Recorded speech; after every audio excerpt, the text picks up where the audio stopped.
მეგობრებო, გამარჯობა. ძალიან მიხარია რომ აქ ხართ და ჩემს არხზე ამ გზას ერთად ვადევნებთ თვალს. მინდა თითოეულ თქვენგანს უსურვო წარმატებები, ბედნიერება და ყველა მიზნის მიღწევა, რასაც თავში დაისახავთ. დაგვიდექით ერთად ამ საინტერესო გზაზე, სადაც თითოეული ნაბიჯი უფრო ახლოს მიგვიყვანს ჩვენს ოცნებებთან. მადლობა რომ ჩემი ნაწარმოებების ნაწილად ხართ და მიგვაჩნია რომ ერთად ყველაფერს შევძლებთ. წარმატებებს და კარგ განწყობას გისურვებთ. ახლა კი დავიწყოთ. თბილისის მშვიდი ისტორია. თბილისი ქალაქი, რომელიც დგას საქართველოს გულში, მდინარე მტკვრის ნაპირზე, უნიკალური გეოგრაფიული მდებარეობით და მდიდარი კულტურული მემკვიდრეობით. მისი ისტორია არის მრავალფეროვანი და მრავალსაუკუნოვანი, რომელიც უძველესი დროიდან დღემდე გადადის.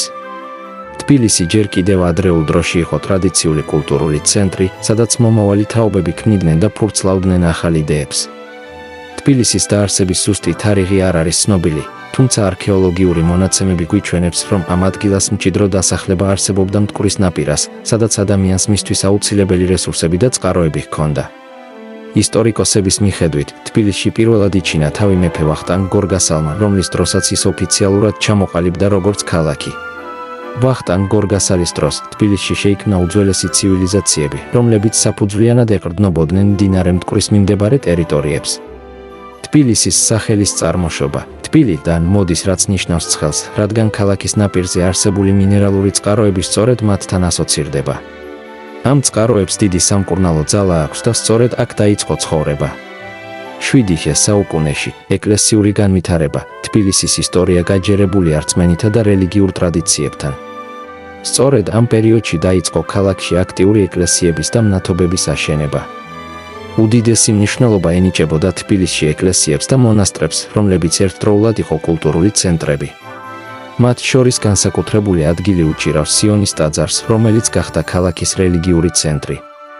მე-19 საუკუნეები, ხელოვნება და კულტურა. სწორედ ამ დროს თბილისში სწრაფად ვითარდებოდა ხელოვნება.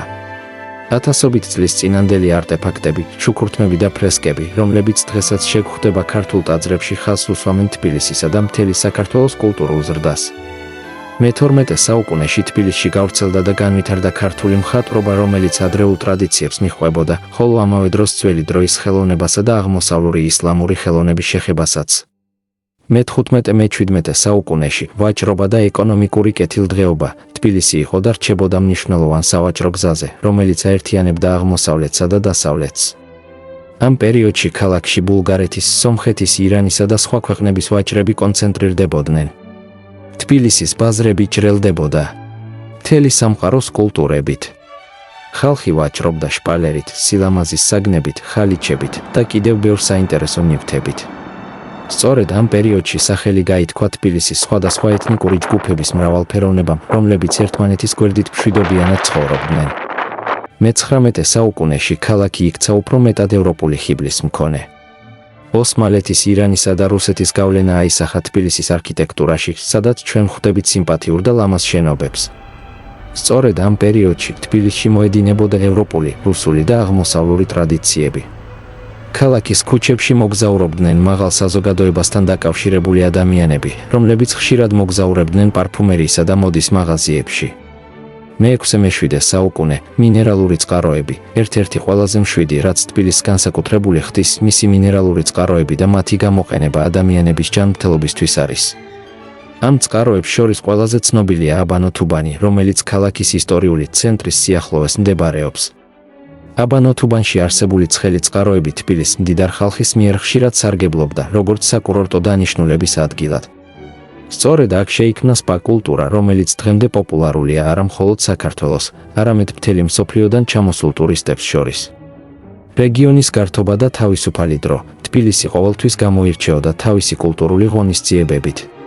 შუა საუკუნეებში აქ აქტიურად მიმდინარეობდა თეატრალური წარმოდგენები, მუსიკალური საღამოები და ფოლკლორული ფესტივალები, რომლებიც ადგილობრივ და უცხოელ მსმენელებს თავგადასავლებითა და განწყობის სრულყოფით აჯადოებდნენ. თბილისი, როგორც კულტურული ქალაქი, არაერთხელ გახდა მოედანი ჭადრაკის მოყვარულთათვის. საქართველოს ამ ქალაქში ხშირად გამართეს ჭადრაკის საერთაშორისო ტურნირები, რომელთა შემადგენლობაში ამჯერად ცნობილი ქართველი დიდოსტატები, მაგალითად, ნანა ალექსანდრია მონაწილეობა. თბილისის კულტურა განთქმულია თავისი გასტრონომიული მემკვიდრეობით. ქალაქი გამოირჩევა ფართო სამზარეულოს არჩევანით, რომელიც მრავალმხრივ ემყარება ქართულ ტრადიციებს და დამატებით გამორჩეული ტკბილეული და მენიუს მრავალფეროვნება ქმნის. არ უნდა დაგვავიწყდეს, რომ თბილისი არაერთი ცნობილ რესტორნებს და კაფეებს აერთიანებს, რომლებიც საკუთარ სტუმრებს სთავაზობენ როგორც ქართული ტრადიციული კერძების გემოს, ისე თანამედროვე გურმანულ სიახლეებს. თბილისის ისტორია მხოლოდ პოლიტიკურ და სამხედრო მოვლენებს არ მოიცავს. იგი არის ქალაქი, რომელიც ასახავს 7 საუკუნის განმავლობაში განვითარებულ კულტურულ და ეგზოტიურ ტრადიციებს. თბილისი საუკუნეების განმავლობაში იყო ადგილი, სადაც მრავალი ხალხის, კულტურებისა და იდეების შერწყმა, სიმრავლე და მრავალფეროვნება გრძელდება. ქალაქი დღემდე არ კარგავს ამ მდიდარი მემკვიდრეობის სუნთქვას და აგრძელებს სწრაფად განვითარებას. მადლობთ, რომ გაეცანით თბილისის ამ მშვიდ და ნაზ ისტორიას. იმედი მაქვს, თქვენი დღე უფრო ნათელი და პოზიტიური გახდა. არ დაგავიწყდეთ, რომ თქვენი ოცნებები ნამდვილად შესაძლებელია და ყოველთვის შეგიძლია გაიგო მეტი, თუ გულით დასახული მიზნებისკენ იპოვი გზას.